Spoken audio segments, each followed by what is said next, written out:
اطاعت کرے، اس کی فرما برداری کرے، اس کے حقوق کو ادا کرے، اپنے شوہر کا حق ادا کرے۔ فرمایا کہ وہ عورت جو اپنے شوہر کے اوصاف کو بیان کرے، اس کی خوبیاں ذکر کرے، نمبر 1 اس کی اطاعت و فرما برداری کرے، اس کا حق ادا کرے۔ نمبر 2 اپنے شوہر کے جو اوصاف ہیں، شوہر کے اندر جو خوبیاں ہیں، اس کو بھی ذکر کیا کرے کہ اس کے اندر فلاں فلاں صفات ہیں، فلاں فلاں اس کے اندر خوبیاں ہیں، ان کا تذکرہ کرے، بتایا کرے۔ نمبر 3 میرے آقا علیہ الصلوۃ والسلام نے فرمایا کہ جو عورت اپنے شوہر کی ذات اور اپنے شوہر کے مال میں خیانت نہ کرے، مال میں خیانت نہ کرے، بات سمجھ میں آ رہی ہے؟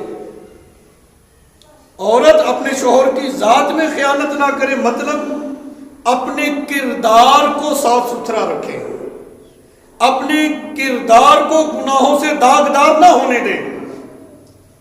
یہ 3 اوصاف جس میں پائی جائیں، یہ حدیث پاک ہے، میرے آقا علیہ السلام نے فرمایا اپنے شوہر کی فرما بردار ہو، شوہر کا حق ادا کرے۔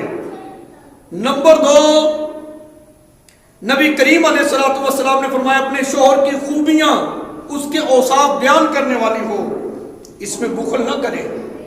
نمبر 3 اپنے شوہر کی ذات اور مال میں خیانت نہ کرے، شوہر کے مال کی حفاظت بھی کرے، اپنے کردار کو بھی ستھرا رکھے۔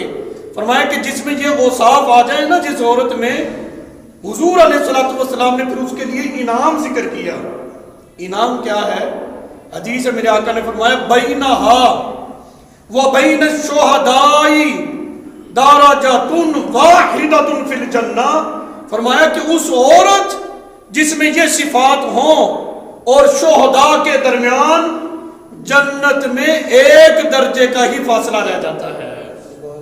تو مطلب یہ ہے کہ وہ مجاہد جو میدان جہاد میں کلمہ حق کی سربلندی کے لیے اپنے جسم کے ٹکڑے ٹکڑے کروا کر جو مقام حاصل کرتا ہے، سرکار نے فرمایا کہ وہ عورت اپنے شوہر کی خدمت کر کے، اپنے شوہر کی تعریف کر کے، اپنے شوہر کی مال اور ذات کی حفاظت کر کے یہ مقام وہ اپنے گھر کی 4 دیواری میں بھی حاصل کر لیتی ہے۔ جنت کی بھی سند دی اور ساتھ ساتھ یہ بھی فرما دیا کہ صرف جنت نہیں ہے اس کے لیے، بلکہ جنت میں اتنا بلند اور عظیم مقام اس خاتون کا ہوگا کہ شہداء اور اس کے درمیان صرف 1 ہی درجے کا فاصلہ رہ جائے گا۔ اور یہ ساری فضیلتیں کس اعتبار سے مل رہی ہیں؟ اس اعتبار سے کہ وہ عورت جو ہے وہ اپنے شوہر کی فرما برداری کرے،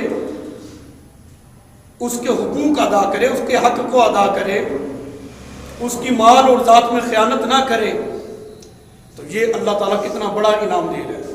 مجھے بتاؤ جو حق، جو حقوق اسلام عورت کو دے رہا ہے، کوئی اور دے سکتا ہے اتنا عظیم مرتبہ اور مقام؟ تیسری حدیث پاک، حضور علیہ السلام نے فرمایا میں اور وہ خاتون جس کے بچے زیادہ ہوں، ہر وقت ان بچوں کے کپڑے دھونے میں، ان کا کھانا بنانے میں، ان کی تربیت اور دیکھ بھال میں لگی رہتی ہے۔ بچے اتنے زیادہ ہیں کہ اس کو اپنی زینت کے لیے بھی وقت نہیں ملتا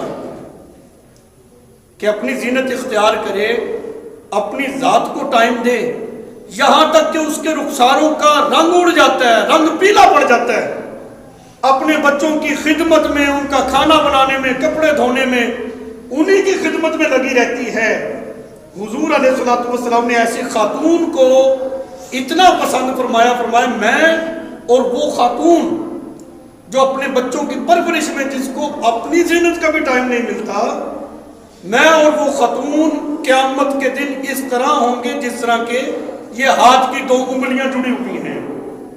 یہ سرکار نے مثال دی، یعنی اس عمل کو جس کو ہم کہہ کے یوں ٹھکرا دیتے ہیں کہ یہ تو گھریلو خاتون ہے، یہ تو گھریلو بچی ہے، اس کو تو دنیا داری کا پتہ نہیں، میں کہتا ہوں یہی تو وہ بچی ہے جس سے رسول اللہ صلی اللہ علیہ وسلم پیار کرتے ہیں۔